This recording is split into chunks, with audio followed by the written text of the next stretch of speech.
Remember this, never ever self-diagnose. Don't diagnose yourself as if you're your psychologist. Just because you had a bit of anxiety or a bit of depression or a bit of your chest was a little bit constricted does not mean you are sick. The moment you diagnose yourself, you create a sickness. For a person to be that, you need to be professionally diagnosed. It has to be extreme. Major depression, major anxiety, major trauma.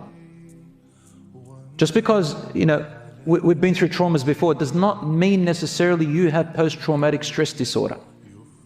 It takes a lot to get there. It takes a lot. In fact, the psychologists have created criteria. And you know what? Ibn al-Razi and Ibn Sina, the great scholars I told you about of Islam, they actually had these criteria all set up. And they use them today. They just didn't know where it came from.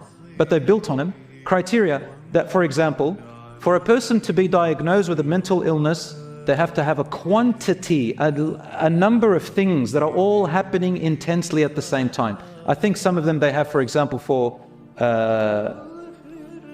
so let's say, for example, for ADHD or depression, they have like 9 things.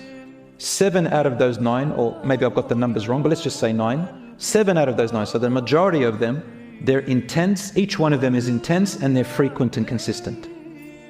So just if you had 1 or 2 traits doesn't mean you're mentally ill, brother and sister. Take it easy on yourself and don't make yourself sick unnecessarily. And it has to continue consistently for at least 6 months, consistently.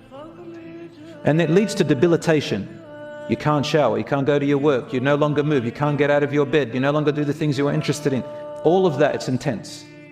If a person does get to that, it has to be diagnosed.